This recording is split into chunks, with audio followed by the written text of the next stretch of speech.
செம்ம டேஸ்ட்டா பாஸ்மதி ரைஸ் வச்சு தாங்க நம்ம இன்னைக்கு பிரியாணி செய்ய போகிறோம். நல்லா உதிரி உதிரியாக நல்லா மசாலாலாம் நல்லா இறங்கி நல்லா கொங்கு நாட்டு ஸ்டைலில் நம்ம பண்ண போகிறோம். வாங்க வீடியோக்குள்ளே போய் பிரியாணி செய்வது எப்படின்னு பார்க்கலாம்.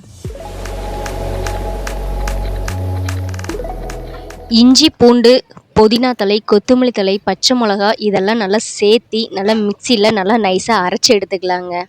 இது எதுக்குன்னு பார்த்தீங்கன்னா நல்லா சிக்கனை ஊற வச்சிடலாங்க. பிரியாணி செய்கிறதுக்கு முன்னாடியே நம்ம இந்த மாதிரி மசாலாலாம் அரைச்சி சிக்கன் மேலே ஊற்றினோம்னா அது நல்லா பிணைஞ்சு வச்சோம்னா நல்லா ஊறிடுச்சுன்னா சிக்கன் நல்லா பிரியாணி வந்து செம்ம டேஸ்ட்டாக வரும். நம்ம அரைச்சி வச்ச விழுதை போட்டுட்டு கொஞ்சமாக வரமிளகாய் தூள் பிரியாணி மசாலா ஒரு ஸ்பூன் சேர்த்திக்கலாங்க. கல்லுப்பு கொஞ்சம் சேர்த்தி நல்லா அரை மூடி எலுமிச்சம்பழத்தை நல்லா புழிஞ்சு விட்டு 2 கரண்டி தயிரை சேர்த்திக்கலாங்க. இதெல்லாமே நம்ம அந்த சிக்கன் கூட சேர்த்தி நல்லா பெரட்டி விடணும்.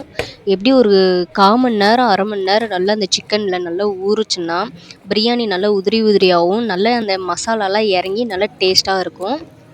புதினா கொத்தமல்லி தழையெல்லாம் அரைச்சி ஊற்றுறப்ப செம்ம வாசமாக இருந்ததுங்க. இதுக்கப்புறம் நம்ம பிரியாணியை தாளிக்கலாம். நல்ல தேவையான அளவு கடலெண்ணெய் சேர்த்திக்கலாங்க. அது கூட நான் கொஞ்சம் டால்டா சேர்த்திருக்கிறேன். அதுக்கப்புறம் பிரியாணி மசாலா தாளிப்பாக போட்டுக்கலாங்க. 3 பச்சை மிளகா சேர்த்திருக்கிறேங்க.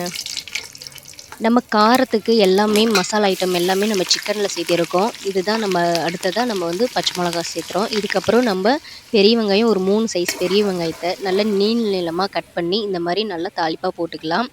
தக்காளி 2 பழம் எடுத்துருக்கிறேன். இதெல்லாம் நல்லா போட்டு நல்லா வதக்கி விடலாங்க.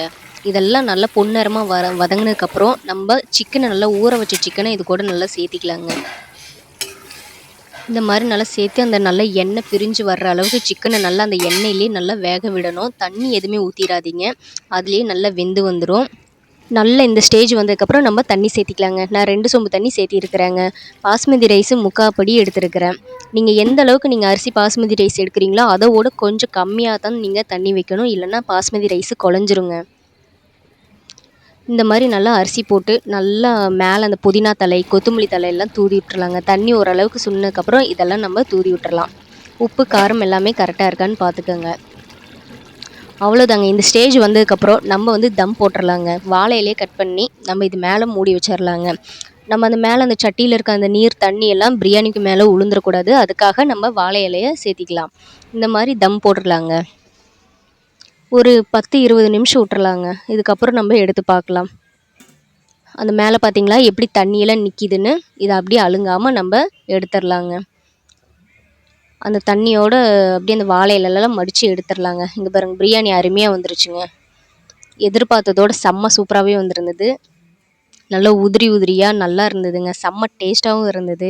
நீங்களும் கண்டிப்பாக இந்த மாதிரி ட்ரை பண்ணி பாருங்கள்.